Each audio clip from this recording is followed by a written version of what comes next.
All right, everybody, welcome back to another episode of the Mainly Hoops podcast where we're doing some Big 12 team previews. We're covering Houston tonight.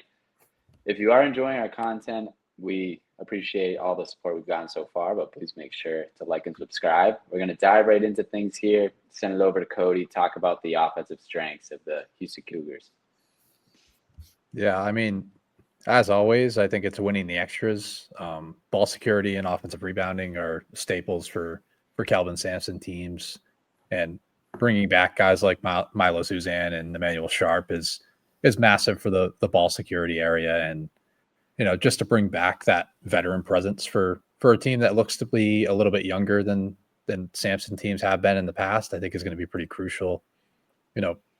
Uzan, before he got to Houston, he had turnover rates of 26.1% and 19.5% at Oklahoma. He lowered that number to 14.4% with Houston in his first year. So he's going to have more on-ball responsibility. So it could go up a tad, but I just think that the fact that this area is valued so heavily is, it's going to be the leading factor. And I think even the younger guys like Kingston Flemings, Isaiah Harwell, who's probably going to start at the 3, and Chris Sinak, who's probably going to start at the 5. I think they all possess enough skill to handle the ball on the open floor. And that's not really an element Houston teams have had in the past. They've had more bigs and, more defensive minded big men, which I still think these pieces can, provide value on the defensive side. But the fact that they have more skill and more talent and more upside in general is just going to lead to this offense having, possibly a higher ceiling than they've had in the past. And, just to tack on, Kelvin Sampson teams have ranked inside the top 75 nationally in turnover rate in 8 of 11 years that he's been at Houston. So they're going to be fine in this area despite losing Cryer. Then obviously offensive rebounding is a staple, as Houston has been inside the top 11 in offensive rebounding rate nationally the last 6 seasons. You lose Juwan Roberts and Javier Francis, but you're reloading by adding Chris Sinak, who's going to be a great two-way rebounder, and Khalifa Sacco coming from Sam Houston State, who's going to be more of a depth piece. But you also have JoJo Tugler, who's going to start at the 4. He had a 14% offensive rebound rate last season compared to Juwan Roberts, who was at just 9.9% last year. So there could even be an upgrade on the offensive glass this season. They're probably a bit worse shooting the ball this year, but I do think there's some more on-ball skill on this roster. So ultimately, I think there's more upside with this roster. And this is for a team that went to a national championship last season. So there's a real chance that they could be not far and away the best team in the country, but don't be surprised if they sit at the top of Ken Palm and Torvik for a large portion. Marcus, anything to add here or anything to piggyback on? Not a ton, right? This team will be really, really good. And for all the reasons Cody just mentioned, they'll be ridiculous on the offensive glass again. They've got floor spacing, of course, with Uzan and Sharp both over 40%. I think Harwell can really shoot it. I think Flemings has the ability to make some shots too. And if they don't, much like every year, they're just going to get offensive rebounds anyway. So like losing a guy like Cryer, it was nice to retain what they did and now bring in freshmen that can also light it up. And then like Tugler and Sinak up front, I think should be just menaces on the offensive glass. We'll have you dive into the weaknesses here, Marcus. Yeah, I think one of the big weaknesses is just like not necessarily having Juwan Roberts, right? Who last year for them was like, you could kind of go to him in a pinch and he could flip up some left-handed hook shot or left-handed runner and just kind of get to the foul line. Like he just was that calming post presence that like right away, I'm not sure what that's going to look like. Chris Sinak, of course, is 5-star recruit, great athlete, really good cutter, finisher at the rim. But are they going to be able to go to him right away as a post hub? Tugler, we know that's not his game. So that is a little bit of a concern. And then I think like the depth I do have a little bit of a question mark on, just because they are bringing in, two freshmen in Harwell and Flemings that are both going to play. They do have sophomore Mercy Miller, who we'll see, and like the front court, like Cody, like you said, outside of Tugler and Sanak, they got Sacco coming over from Sam Houston State, but he's exactly that, a depth piece. So I just think there are more question marks around the depth pieces. I believe in them personally, but I do think not so much a weakness, but a concern on the offensive end. Cody, any concerns you want to add here to Marcus's points? Yeah, I think depth is a small concern, and I think it's more on the shooting front. I think after Uzan, Sharp, and Harwell, I don't really think there's much to go to bat for when it comes to floor spacers. I think Sanak can provide that at the 5, which that's another element that Sampson front courts haven't really had, is that floor spacer. Sanak can play the 4 or the 5, which is going to be really important as well. Showed an ability to knock it down and pick and pop, or even from the corner guy. But besides that, Mercy Miller, he didn't play a ton, shot at 18% from 3. Ramon Walker's really a non-shooter. That's not really Fleming's game. He's more of a pass first guy, advantage creator, doesn't shoot it particularly well. And the Uzan is going to be, handling the ball much more often this season, and he's not really a guy trusted to get his own 3-point shot off super consistently. He knocked it down at an efficient clip. A lot of it came off of those scramble threes or, movement threes, and when he had a little more time. So when he has the ball in his hands a little bit extra, he's going to have to be initiating a little bit more often. And obviously Sharp's great as well, but we've seen some injury issues from him in the past with some lower body injuries. So if he goes down, I think some other guys are going to have to, step into more prominent roles, and we're going to see this offense look a little bit different. And then one final note is just the shot diet of it. These Houston teams typically hasn't been great. They were in the first percentile in rim and 3 rate last season per CBB analytics, and the fact that they still made the national championship was pretty incredible. They have the shot diet of a SWAC team. All those teams kind of live in the mid-range area off the bounce, and Houston did the same thing last season, and they still made the national championship, still had a top 10 offense in the entire country because they value the extras, and they knock down those looks. They're not the most efficient looks, but they knock them down very often. And obviously you lose LJ Cryer, but I do think Isaiah Harwell is a guy that can range area off screens in the handoff game, even a little bit in the pick and roll game. And I guess the only reason why it's a bigger concern is, we've seen their offense stall against elite competition before. We saw it in the national championship when Florida went on that run in the second half, and we saw them stall against Auburn early in the season, and it's happened to them in the tournament fairly often, and that's kind of held them back from winning titles. We're going to switch to the other side of the ball, definitely Houston's stronger side of the ball. And Marcus, let's talk about the strength of the Houston Cougars defense. Yeah, I think much like seems to be every year, they are elite in protecting the rim. They're going to have JoJo Tugler, who's just a menace at just 6'7". He had a 12.4% block rate last year, and 3% steal rate. Just his length. He plays so much bigger than 6'7" or 6'8", whatever that is that they list him at. He really looks like he's about 7'1" out there. It's pretty remarkable. And then bringing in Chris Sanak as well as a freshman, I think he's going to play so nicely alongside Tugler. I think teams are going to be quite frustrated when they do actually get by a very strong perimeter group as well on the defensive end, just to find those two guys waiting to eat up their shots at the rim, which brings me to my next point. This guard group is also very strong. Of course, there are freshmen that it is a little bit uncertain as to what they'll be, but I think they'll be just fine. I think Kelvin Sampson is only going to recruit a certain kind of player. It takes a certain kind of player to play in his system. And if you're not up to that, then you're probably not going to end up at Houston. So I think they'll be fine there. And like a guy like Sharp coming back, 3% steal rate. Uzan doesn't have like the best defensive numbers, but I think he'll be just fine. I mean, he's 1.8% steal rate. It's fine. And then the freshman, I think, will come along just fine. So with the back line of defense, this defense figures to be a top 4 defense in the country yet again. Cody, anything to add here? And then I'll have you dive into the weaknesses a little bit.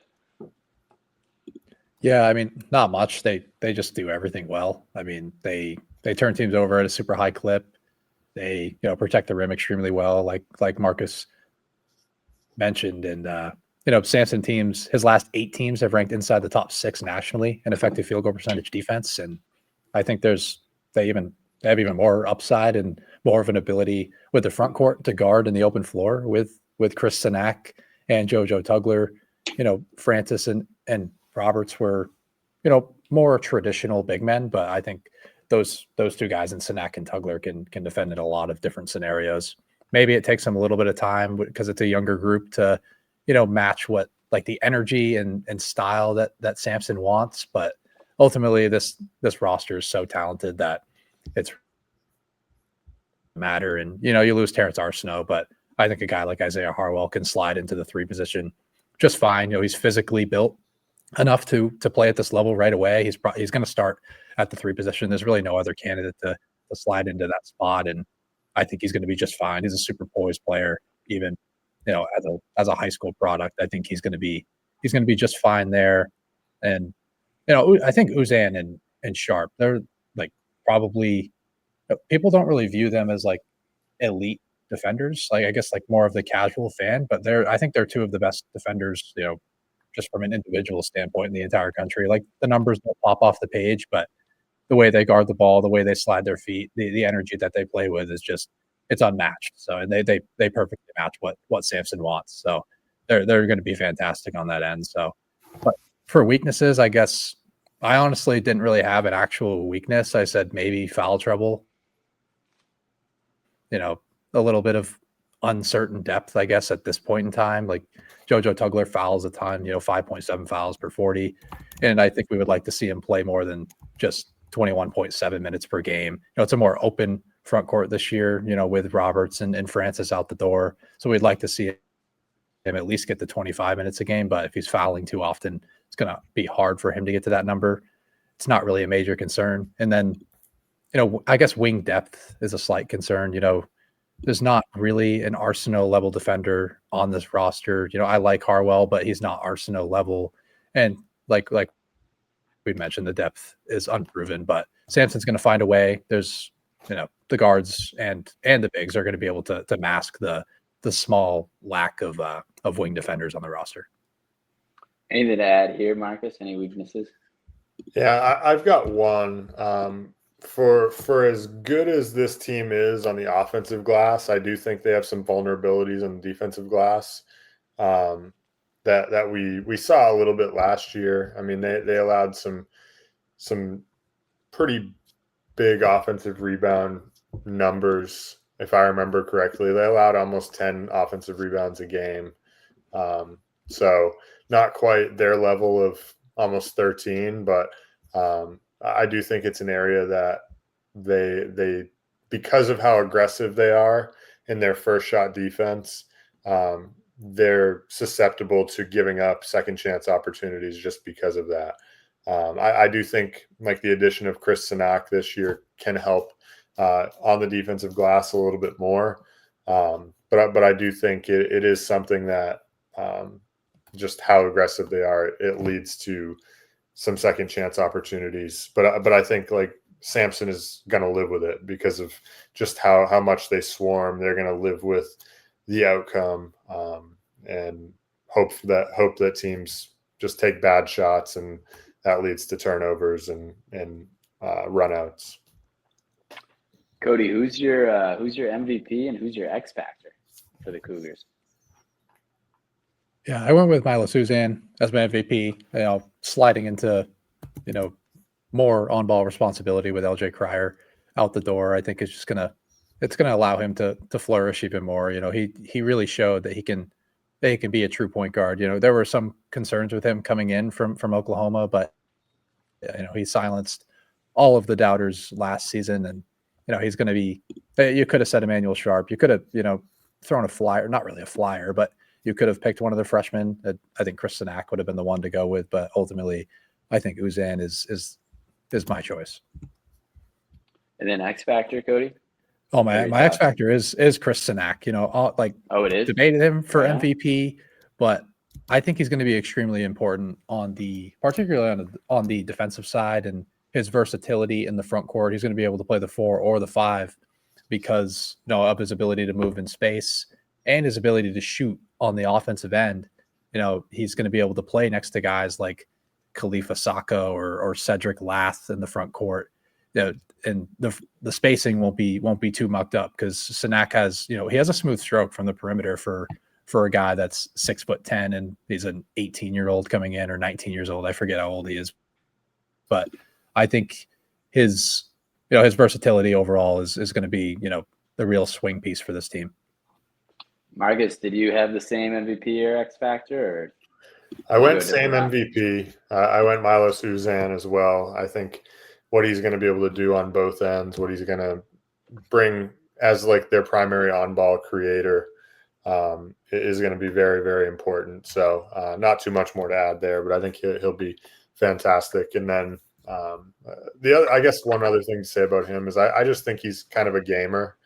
Like we saw him in some big moments last year, hit some big shots and not really shy away from the big moments. So, if this team's going to be as good as we think it is, I expect him to really shine through there.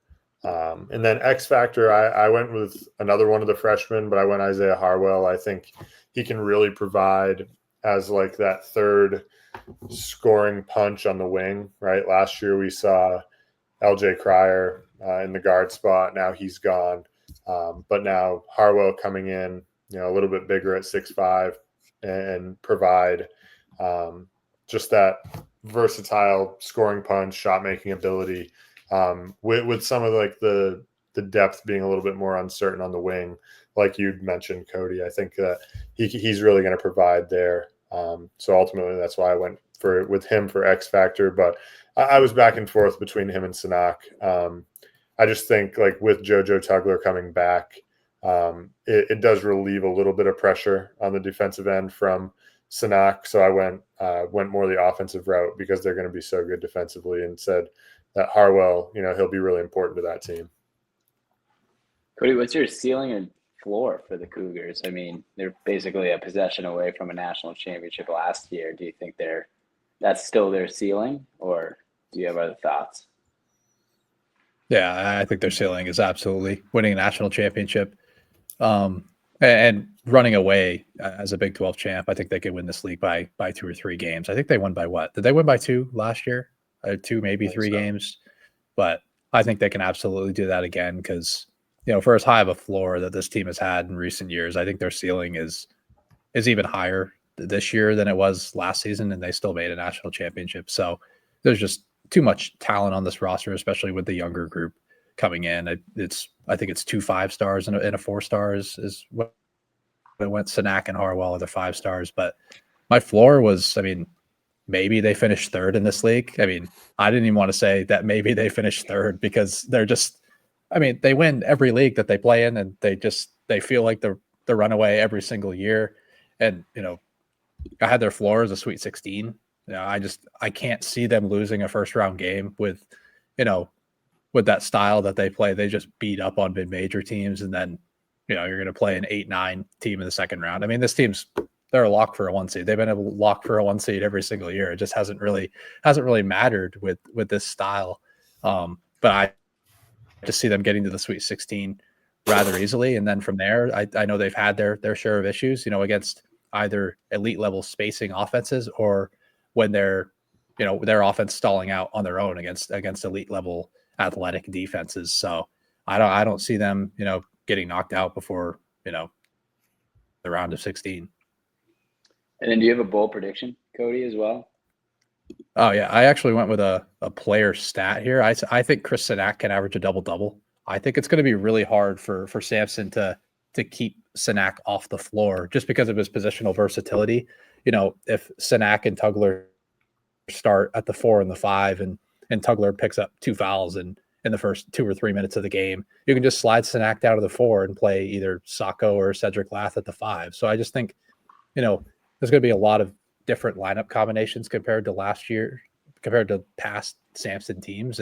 But I just think a lot of those lineups are going to have Sinak either playing the 4 or the 5. And I just think his versatility is going to win out. And he's a fantastic two-way rebounder. I think there's a real chance he can average 10 rebounds a game in this system. Marcus, do you have the same ceiling floor or? Yeah. What are your thoughts? Ceiling, I'll keep this brief. Ceiling, 1 seed, national title. Floor, 2 seed in the Big 12, 2 seed in the national tournament. Oh, okay. And I don't see them losing before the Sweet 16. Like this team is that good defensively that if the offense does ever sputter, like they're just so good. I think like this team is very well put together. Do you have a team who beats them in the Big 12? A favorite or just No. Nah, they might come in second. Texas Tech. I can't Had to switch it up. I can't confidently say that there's a team that's going to beat them in the Big 12. Right. Assuming fully healthy, I just can't. What's your bold prediction, Marcus? I mean, my bold prediction kind of has to be a bold prediction because Kelvin Sampson's never won one, but I think they finally win one. Like Kelvin Sampson never won it all. And so it's bold, right? It has to be. Kelvin Sampson wins his first title. Yeah, I like it. Last year was such a heartbreaker. Oh, yeah. I'm still not over it. I mean, good for Florida, but come on. I needed to see them win that. I was pretty heartbroken after that one. Yeah. Just how it ended too. The end of the game was totally heartbreaking. Yeah. All right, we're going to wrap things up here. As always, thank you for listening to the Mainly Hoops podcast.